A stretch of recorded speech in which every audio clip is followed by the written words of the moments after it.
Hello everyone, welcome back to my channel tavern of text. काफ़ी time हो गया मैंने कोई वीडियो अपलोड नहीं की। मैं सोच रहा था कि इतने टाइम बाद कौन सी वीडियो अपलोड करूं। Then I thought why not to share my journey.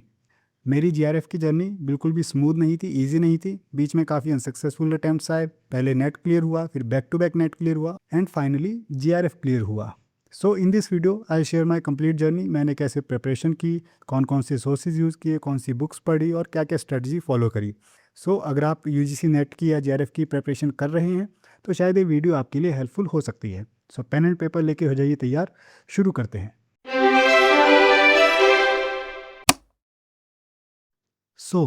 Phase one, failed attempts. जब मैंने यूजीसी नेट की तैयारी शुरू की तो पहले तो मैंने ऑनलाइन कोचिंग ली। बिकॉज़ मैं एक डिफरेंट फील्ड से आया था तो मेरा लिटरेचर में इतना बेस नहीं था। तो मैंने कोचिंग लेना सही समझा और मैंने ऑनलाइन कोचिंग ज्वाइन की, जहाँ पे हर रोज़ क्लासेस लगती थी और उन्होंने कुछ नोट्स भी प्रोवाइड किए थे। बट वहाँ पे क्या था कि हर रोज़ वो कुछ समरीज़ पढ़ने देते थे, कभी 5, कभी 7, कभी 10। तो इतनी सारी समरीज़ पढ़ना, उनके कैरेक्टर्स, सेटिंग, इवेंट्स, कोट्स, इतना सब कुछ याद रखना वो कई बार मुश्किल हो जाता है। सो व्हाट आई डिड कि हर रोज़ जो भी समरीज आती थी उनमें से जो मोस्ट इंपॉर्टेंट वर्क्स होते थे उनकी मैं मूवीज़ देख लेता था। और ऐसे ही पूरी कोचिंग के दौरान मैंने अप्रॉक्स 80 to 90 मूवीज़ देखी। इससे फ़ायदा क्या होता है कि जो स्टोरी है वो आपकी विजुअल मेमोरी में स्टोर हो जाती है। जैसे कि अगर दिलवाले दुल्हनिया ले जाएंगे, ये मूवी मैंने आखिरी बार पता नहीं कब देखी थी, बट आज भी इसके characters, settings, events, even dialogues तक याद हैं। राइट। मूवीज़ देखने का भी फ़ायदा होता है प्रिपरेशन में।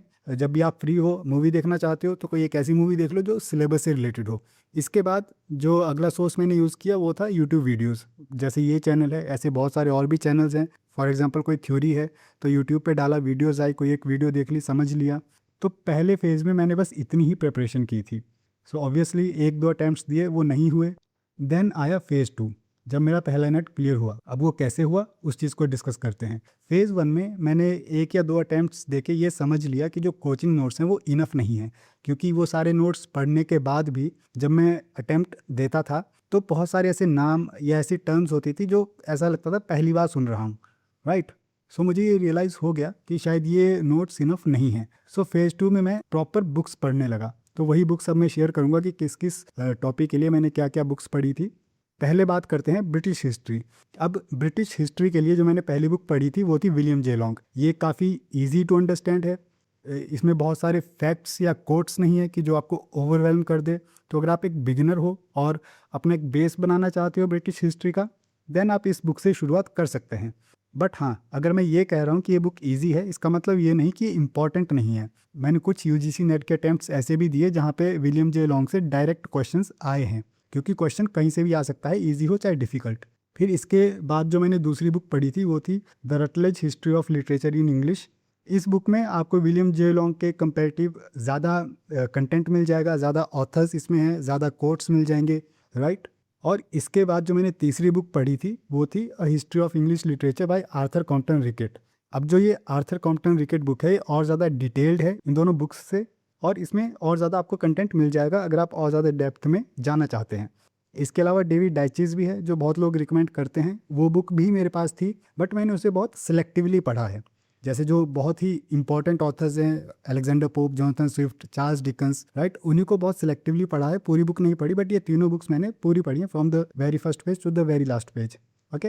हाँ, मैं आपको ये ज़रूर रिकमेंड करूँगा कि अगर आप एक बिगिनर हो, अभी शुरुआत कर रहे हो, तो एकदम से आर्थर कॉम्पटन रिकेट इस बुक को मत उठा लेना, क्योंकि आपको ओवरवेल्म कर सकती है। राइट। आई विल सजेस्ट कि आप या तो विलियम जे लॉन्ग या तो the Rutledge history of literature in English इस बुक को पढ़ें। नाउ बात करते हैं लिटरेरी थ्योरी। कोचिंग नोट्स के अलावा लिटरेरी थ्योरी के लिए मैंने पहले तो ये बुक पढ़ी, contemporary literary and cultural theory by Pramod के नायर। काफ़ी फेमस बुक है, आपने नाम सुना होगा, बहुत लोग इसे रिकमेंड भी करते हैं। ईजी टू अंडरस्टैंड है, छोटी बुक है। अगर आप लिटरेरी थ्योरी में अपना बेस बनाना चाहते हो तो ये बुक आपको काफ़ी हेल्प करेगी। इसके बाद जो मैंने दूसरी बुक पढ़ी थी वो थी the Blackwell guide to literary theory by Gregory Castle. अगर आप ज़्यादा डीप जाना चाहते हो लिटरेरी थ्योरी की तो आप इस बुक को पढ़ सकते हो। इसके अलावा जो तीसरी बुक है a glossary of literary term by W.H. Abrams, ये बुक एक ऐसी बुक है जो मुझे लगता है हर एक लिटरेचर स्टूडेंट के पास होनी ही चाहिए। बट हाँ, इस बुक को मैंने पूरा नहीं पढ़ा कि पहले पेज से पढ़ना शुरू किया और आखिरी पेज तक पढ़ता जा रहा हूँ, बट इस बुक को मैंने एक ग्लोसरी की तरह ही यूज़ किया है। फॉर एग्जांपल अगर मैं स्ट्रक्चरलिज्म पढ़ रहा हूँ तो स्ट्रक्चरलिज्म पढ़ने के बाद मैं ग्लॉसरी ऑफ लिटरेरी टर्म्स इस बुक को खोलूंगा, इसमें देखूंगा कि स्ट्रक्चरलिज्म डिस्कस किया है, अगर किया है तो क्या क्या कंटेंट है, उसमें से जो भी इंपॉर्टेंट चीज़ें हैं वो अपने नोट्स में ऐड कर लूँगा। ठीक, या मान लो आप विक्टोरियन एज पढ़ रहे हो तो ग्लॉसरी ऑफ लिटरेरी टर्म्स में देखो, अगर विक्टोरियन एज का कुछ कंटेंट दिया है तो वहाँ से भी पढ़ लो और जो भी इंपॉर्टेंट चीज़ें हैं अपने नोट्स में ऐड कर लो। ठीक, now Indian, American, Canadian, Caribbean, African, world literature जिसमें कि जर्मन, फ्रेंच, रशियन लिटरेचर या ग्रीक, वो सब लिटरेचर आ जाते हैं। Literary term, literary criticism, linguistics, इन सब के लिए मैंने कोचिंग नोट्स ही पढ़े थे, क्योंकि इन सब के लिए मुझे लगा कि कोचिंग नोट्स इनफ हैं। खासकर जब हम बात करते हैं कैनेडियन या कैरेबियन लिटरेचर की, या जैसे जर्मन या फ्रेंच लिटरेचर हो गया, तो इनसे बहुत वास्ट आपको पढ़ने की ज़रूरत नहीं है कि आप कैनेडियन लिटरेचर की पूरी बुक खरीद लें और 30-40 ऑथर्स पढ़ लें। राइट, कुछ एक मेजर ऑथर्स हैं, सेलेक्टिव हैं, बस उन्हीं को पढ़ो, उन्हीं से क्वेश्चंस आते हैं। और जब आप PYQs करोगे तो आपको पता लग जाएगा कि कौन कौन से ऑथर्स इंपॉर्टेंट है और कितनी डेप्थ में किस ऑथर को पढ़ना है। हाँ, अमेरिकन लिटरेचर के लिए मैंने ये बुक पढ़ी थी, history of American literature by Richard grey, और इंडियन लिटरेचर के लिए coaching notes and YouTube videos and PYQs, यही मेरे मेन सोर्सेज थे। इसके अलावा NPTEL कोर्सेज भी थे जो मैं अभी आगे डिस्कस करूँगा। अदर सोर्सेज जो मैंने यूज़ किए इन बुक्स के अलावा, तो पहले तो आ जाता है NPTEL कोर्सेज, जो मैंने पहले कहा, ये मेरा मेजर सोर्स रहा है इंडियन लिटरेचर प्रिपेयर करने का। हालांकि NPTEL कोर्सेज अगर आप देखो तो आपको ब्रिटिश हिस्ट्री, लिटरेरी थ्योरी, उन सब के ऊपर भी बहुत सारी प्लेलिस्ट मिल जाएंगी, बहुत सारी वीडियोज़ हैं, बट इतनी ज़्यादा वीडियोज़ हैं कि आपको पता होना चाहिए कौन सी वीडियो देखनी है, कौन सी छोड़नी है। अगर आपके पास इतना टाइम है कि आप सारी की सारी वीडियोस देख सकते हो, then that's well and good, but इतना टाइम अक्सर होता नहीं है। UGC नेट एग्जाम में 3 से 4 महीने का टाइम होता है, तो मैं ये रिकमेंड करूंगा कि पहले आप अच्छे से सिलेबस समझ लें, एक बार कंप्लीट कर लें पढ़ के, फिर जब आपको पता लग जाएगा PYQs वगैरह करके कि अच्छा ये ऑथर्स इंपॉर्टेंट है, ये टॉपिक्स इंपॉर्टेंट है, तो उन टॉपिक्स से रिलेटेड आप वीडियोज़ देख सकते हो। क्योंकि JRF के लिए जितना इंपॉर्टेंट है कि आप क्या पढ़ते हो, उतना ही इंपॉर्टेंट है कि आप क्या छोड़ते हो। राइट, अगर आप रेलिवेंट चीज़ें छोड़ते रहोगे, इररेलिवेंट चीज़ें पढ़ते रहोगे, तो उस चीज़ का फ़ायदा नहीं है। या जो ऑथर है जिनको आपको डेप्थ में पढ़ना चाहिए, उनको आप बस सरफेस लेवल तक पढ़ते हो, और जो ऑथर है जिनको ज़्यादा पूछा ही नहीं जाता, उनकी डेप्थ में जाए जा रहे हो, तो उस चीज़ का भी फ़ायदा नहीं है। राइट, तो आपको पता होना चाहिए कि क्या चीज़ पढ़नी है, क्या चीज़ छोड़नी है। तो वो अगर आपको पता होगा तो आप NPTEL कोर्सेज को ज़्यादा अच्छे से यूज़ कर पाओगे। इसके अलावा यूट्यूब वीडियोस, अगेन जो मैंने बता दिया कि बहुत सारे चैनल्स हैं, जैसे ये भी एक चैनल है, तो आप कोई भी अगर टॉपिक लिखते हो, फॉर एग्जांपल पोस्ट स्ट्रक्चरलिज्म, उसके रिगार्डिंग बहुत सारी वीडियोस आ जाती हैं, जहाँ भी आपको समझ आए वो वीडियो देख लो। राइट, इसके अलावा विकिपीडिया, ब्रिटानिका, या फिर रैंडम ब्राउजिंग मतलब आप गूगल पे कुछ भी लिखते हो तो बहुत सारे लिंक्स आ जाते हैं, कोई भी एक लिंक खोल के चीज़ें एक्सप्लेन की होती हैं। ठीक, ये अक्सर यूज़ आते हैं जब आप MCQs सॉल्व करते हो। ठीक, तो ये अदर सोर्सेज थे जो मैंने यूज़ किए।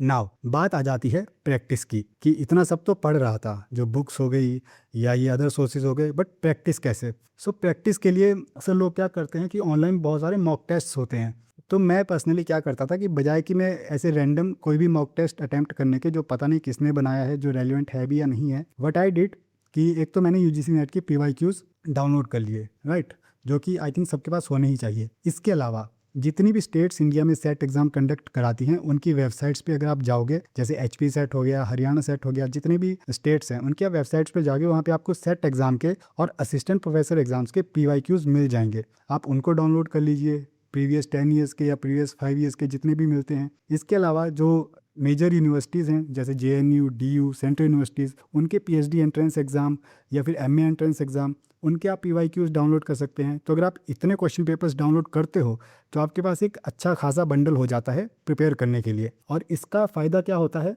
अक्सर मैं कुछ लोगों से मिला हूँ जो मुझसे पूछते हैं कि हमें सेट की तैयारी करनी है, तो सेट की तैयारी कैसे करें। एंड आई वॉज लाइक कि UGC नेट की तैयारी से ही सेट क्लियर हो जाता है, इसके लिए कोई अलग से तैयारी करने की ज़रूरत नहीं है। बस आपको ये पता होना चाहिए कि सेट में किस लेवल के क्वेश्चंस आते हैं, क्योंकि जो मेरा एक्सपीरियंस है वो तो ये कहता है कि सेट में अक्सर UGC नेट से कंपैरेटिवली ईजी पेपर होता है। राइट, तो अगर आप UGC नेट की तैयारी कर रहे हो और साथ में सेट के क्वेश्चन पेपर्स भी सॉल्व कर रहे हो, तो सेट की तैयारी अपने आप हो जाएगी। हाँ, और एक और इम्पॉर्टेंट चीज़ है कि कई बार मैंने ये भी देखा है कि सेट में कोई क्वेश्चन आ रखा है, वो नेट में रिपीट होता है, या जो नेट के क्वेश्चंस हैं वो सेट में रिपीट होते हैं। सिमिलरली असिस्टेंट प्रोफेसर के जो पेपर्स हैं, उनके जो क्वेश्चंस हैं वो सेट में रिपीट होते हैं, या नेट में रिपीट होते हैं, या इनके क्वेश्चंस असिस्टेंट प्रोफेसर के एग्जाम्स में आ रहे हैं। राइट, सो बहुत सारे क्वेश्चंस रिपीट होते हैं एक दूसरे पेपर में भी। तो जब आप ये सब पेपर सॉल्व करोगे तो आपको पता लगेगा कि अच्छा ये ऑथर है इसकी, या फिर ये थ्योरी है, इसको बार बार पूछा जा रहा है तो ये इंपॉर्टेंट है, मुझे शायद इसकी डेप्थ में जाना चाहिए। तो आपको पता लग जाएगा खुद ही कि क्या चीज़ पढ़नी है, क्या चीज़ छोड़नी है, राइट।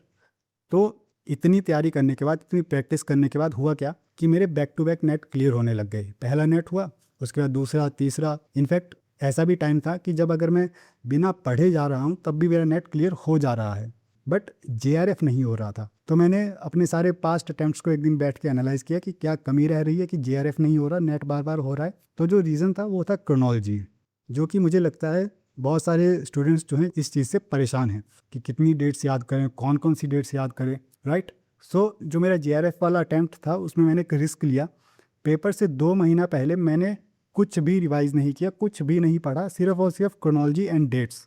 जैसा कि आप इस इमेज में देख सकते हो, मैंने इस तरीके के पोस्टर्स रूम में लगा लिए, जहाँ पे चाहे इंडियन लिटरेचर हो, चाहे ब्रिटिश लिटरेचर हो, चाहे लिटरेरी थ्योरी हो, उन सब की जो भी इंपॉर्टेंट डेट्स है वो लिख दी और 2 महीना सिर्फ और सिर्फ उन डेट्स को याद किया, बाकी कुछ भी नहीं पढ़ा। तो मेरे लिए एक ये रिस्की चीज़ भी थी क्योंकि बाकी कुछ भी मैं रिवाइज नहीं करके गया था, बट उसी अटैम्प्ट में मेरा जीआरएफ हो गया, ठीक। क्योंकि अगर यूजीसी नेट वाले चाहते हैं कि आप रट्टा मारो तो रट्टा मारो, सिंपल सी चीज़ है, राइट। जो आपका एग्ज़ाम है उसमें आपको रट्टा एंड समझ, इन दोनों का प्रॉपर बैलेंस बना के चलना पड़ेगा, तभी आपका जेआरएफ या नेट होगा। Okay, so finally I clear JRF.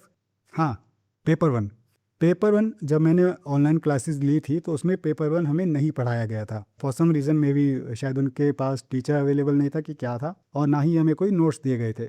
तो पेपर वन हमें खुद ही करना था। तो पेपर वन के लिए मेरे पास ये 2 बुक्स थी, केवीएस मदान, ये काफ़ी फेमस बुक है, नाम सुना होगा, और एक हरप्रीत कौर। पर्सनली मुझे ये वाली बुक ज़्यादा सही लगी। ओके, इसके अलावा यूट्यूब वीडियोस, क्योंकि पेपर वन का आप देखो बहुत कंटेंट है यूट्यूब पे। जो भी आपका यूनिट वीक है, चाहे रिसर्च एप्टीट्यूड, चाहे टीचिंग एप्टीट्यूड, आप उस यूनिट की जाके वीडियोस देख सकते हो। सो यूट्यूब पे बहुत सारा कंटेंट है पेपर वन का। एंड आफ्टर दैट पीवाईक्यूज़, क्योंकि पीवाईक्यूज़ से आपको पता लगता है कि किस लेवल के क्वेश्चंस आ रहे हैं, कैसे क्वेश्चंस आ रहे हैं, और अक्सर क्वेश्चंस रिपीट भी होते हैं। सो पेपर वन के लिए मैंने एज सच ज़्यादा सोर्सेज यूज़ नहीं किए, बस यही सोर्सेज थे। ओके, सो इस जर्नी से जो मैं चीज़ आपको समझाना चाहता हूँ वो है एडिशन ऑफ नॉलेज।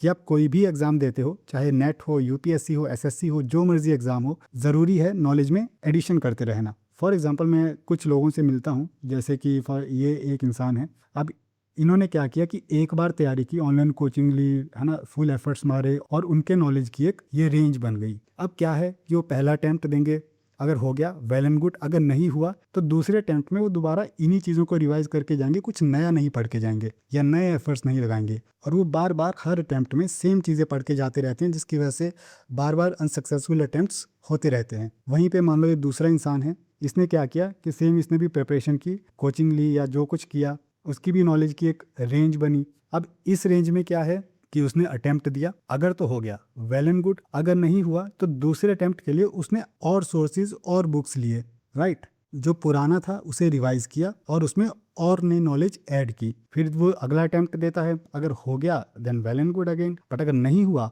तो तीसरे अटेम्प्ट के लिए वो और नई बुक्स या और नए सोर्सेज यूज़ करेगा, जिससे कि उसकी नॉलेज में और ज़्यादा डेप्थ आए, उसकी नॉलेज की रेंज और ज़्यादा बढ़े। तो जैसे जैसे वो अटेम्प्ट देता जाएगा उसकी नॉलेज बढ़ती जाएगी, और एक अटेम्प्ट ऐसा ज़रूर आएगा कि जो उसकी नॉलेज के दायरे में होगा और उसका वो अटेम्प्ट क्लियर होगा, ठीक। तो अगर हम इस पहले इंसान की बात करें तो ये प्योर लक पे चल रहा है। लक इन द सेंस कि अगर कोई अटेम्प्ट इतना ईजी आ गया जो इसके रेंज में हो तो वो क्लियर हो जाएगा, वरना ये अटेम्प्ट पे अटेम्प्ट देता रहेगा।